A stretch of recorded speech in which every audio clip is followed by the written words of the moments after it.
Hey there, beautiful people, and welcome to the Sunny Daze Podcast, a podcast that's all good vibes and great stories and just the right amount of magic.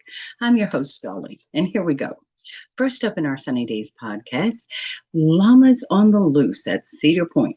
Well, if it isn't another bright and breezy day in the world of weird and wild and wonderful real news.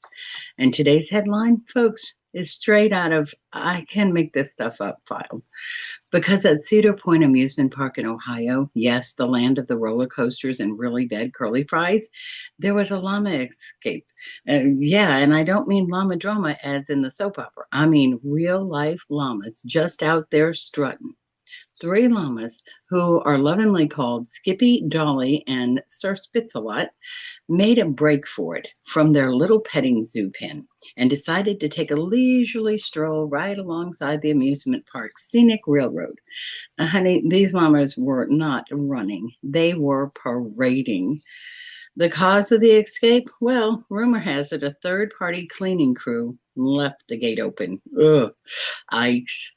Luckily, our fluffy fugitives didn't cause any harm and they didn't get harmed, but they did cause a social media meltdown. Folks were posting videos cheering them on, and one park guest even tried to feed one a funnel cake because why not?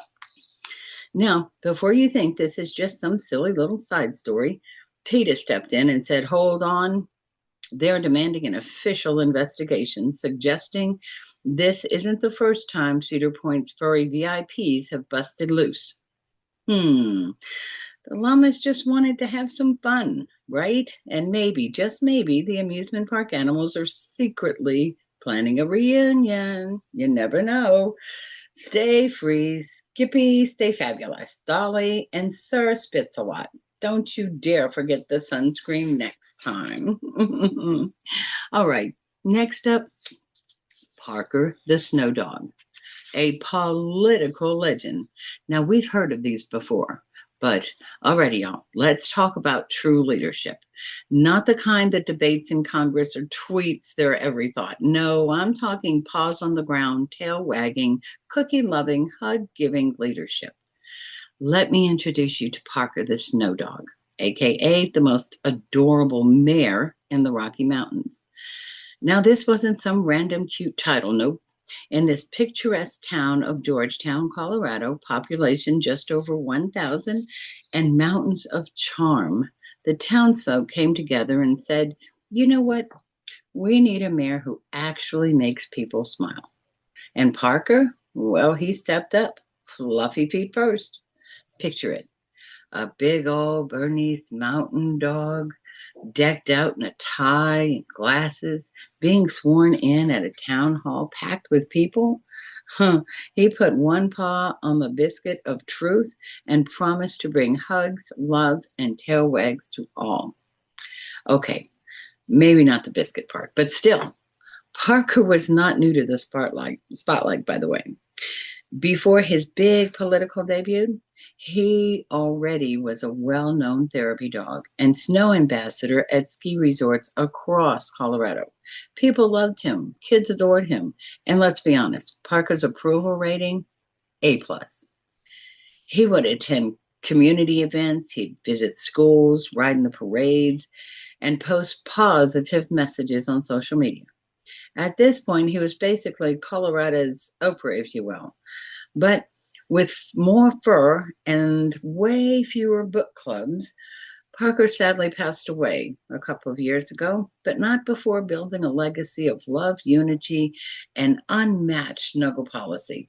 He brought joy wherever he went. And in true Parker fashion, he left paw prints on the hearts from coast to coast. Now, if that doesn't warm your heart and make you want to nominate your dog for local office, well, I don't know. Jackie and Popeye, I'm putting your name in. Well, how about some fun facts now? All right. How about some fun facts about Mercury retrograde? Mercury isn't actually going backwards. Did you know it just looks that way from Earth? Think of it like being on a train, watching another train move. Suddenly it looks like the train is going in reverse, but really it's just optical illusion chaos. Kind of like those fake sale signs at the dollar store nowadays. And did you know it happens about 3 or 4 times a year? Yep. This isn't a once in a lifetime cosmic plot twist. It's a seasonal drama. Each Mercury retrograde lasts about 3 weeks. So you've got plenty of time to blame it for a missed text and broken coffee machines. And did you know that it's named after Mercury, the messenger planet? In Roman mythology, Mercury was the messenger of the gods, which is why modern astrologers say this little planet rules communication, travel, technology, and timing. So when it retrogrades, it's like your group chat, GPS, and Google Calendar all forget how to behave, right? But not everyone is affected the same way. Did you know that?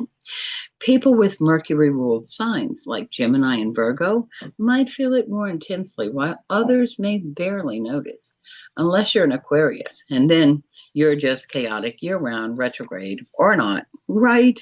Okay. And did you also know that even non astrology folks feel the effects? Many businesses plan around Mercury retrograde without even being into astrology. Airlines check for booking glitches, and some folks avoid signing contracts or launching new products during this time. Hmm. It's basically the celestial version of proceed with caution tape, right? Well, use it as a moment to laugh at the chaos, reset your energy, and go onward or back up your vibes, however you need to. But do back up everything else that's technological, like now. All right. And in the world of space, of course, let's talk about our movies this week. Here are some of the top five out of this world, actually, more like the top three. Mickey 17. It's a sci fi black comedy from Bong Joon-ho from Parasite, based on Edward Ashton's novel. A man designated and expendable in a space colony is cloned each time he dies on an ice planet, no less, raising cheeky existential questions. Oh, that sounds interesting. Okay, and then there's Ash. It's a space horror feature directed by music director Flying Lotus. It's a lone astronaut who wakes up, excuse me, on a station orbiting a strange planet. She discovers her crew is gone and she might not be sane. Oh, that sounds like something else. And then there's the Fantastic Four, First Steps, Marvel's retro-futuristic take on this iconic superhero team. It's set in 1960s inspired world. This originless tale pits the team against Planet Eater Galacticus. Whoa. Now there's some fun for you right there. All right, head on out to those movies and find you something. Now, how about music that's out of this world? Well, I'm not even sure I can pronounce. Do you know the song "The Space Odyssey"? Bum, bum, dun, opens like that. Well, it's also called Spach Zarathustra. Spoke Zarathustra. I hope I haven't just completely just done slaying that. It was by composer Richard Strauss back in 1896. The style was kind of an orchestral tone poem. It was based on the philosophy of the novel by Frederick Nietzsche, Nietzsche. There you go with those words, man. This is all big stuff, huh? And the famous moment, the opening fanfare titled Sunside. Yep, that's, the one. Dun, dun, dun. And how did it become the Space Odyssey song? Well, when director Stanley Kubrick released 2001 A Space Odyssey, that's how it started happening. And instead of using the traditional film score, Kubrick wanted music that felt primordial, eternal, and symbolic. He originally hired a composer, an Alex North, but after hearing how powerful the sunrise fanfare from Strauss sounded, he paired it with the film's visuals, especially the iconic monolith and the sunrise scene. He tossed in the original score and used classic pieces instead. Drama, boom, pop culture history was made. And it's so powerful. That opening, it's literally meant to represent the dawn of man. Frederick's book talks about the evolution of humans, the next stage of being.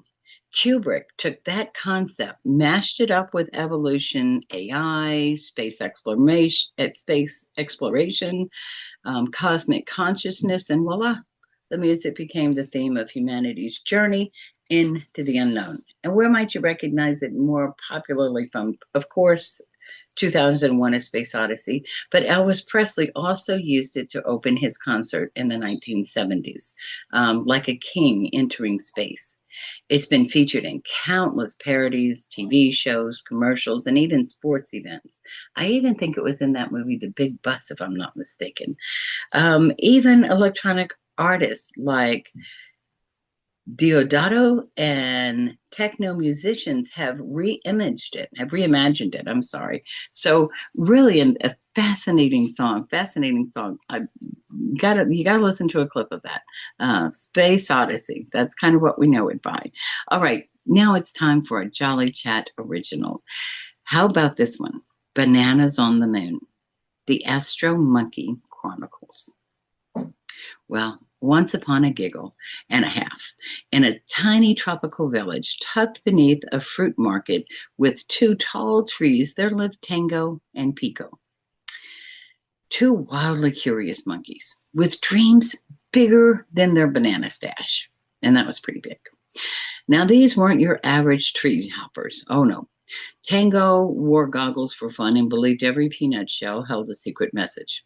Pico had a tail like a paintbrush and once tried to mail himself to Madagascar just to see what postage felt like. Well, there was this accidental liftoff. One sunny afternoon, while the duo were monkeying around at the edge of the big human zone, aka the Jungle Space Center, Pico spotted something shiny. A large silver capsule stood open, humming and blinking like it was begging to be climbed. Treasure chest? Pico asked. Or snack? Well, Tango guessed. Naturally, they climbed it. But as fate and funny timing would have it, one monkey tail slap and one very red button equaled liftoff. Within seconds, the hatch squealed, the engines roared, and the monkey screamed, "Wee-how!" The space capsule soared through cotton candy clouds, passing swooping stars and confused pigeons. And inside, Tango and Pico discovered buttons shaped like fruits, a floating jukebox, and a screen that kept saying, "Destination Lunar Loop. Destination Lunar Loop." "Loop-de-loo," Tango giggled. "I love loops," Pico replied, flipping upside down midair. Soon, the earth faded behind them, and the moon appeared, a big glowing cookie in the sky. They floated in awe. They sipped space bananas through straws. They even danced a zero-gravity cha-cha while meteor showers sparkled like glitter confetti. And on the moon's surface, they left tiny paw prints and spelled out, "Hi, Mom," with moon pebbles, because, that matters. Eventually, the capsule looped around the moon and zipped back to Earth, guided by cosmic luck and Pico randomly pushing the home button, which he thought said honey. They landed splat in the middle of the farmer's haystack, completely unharmed except for one very confused chicken. And within hours, news had spread. 2 monkey knots orbit moon. Demand more fruit snacks. They were given shiny medals, which they did try to eat, banana-shaped sunglasses, and their very own holiday, Monkey Moon Monday. Even NASA tweeted, "We are bananas over you." The end. Or just the beginning.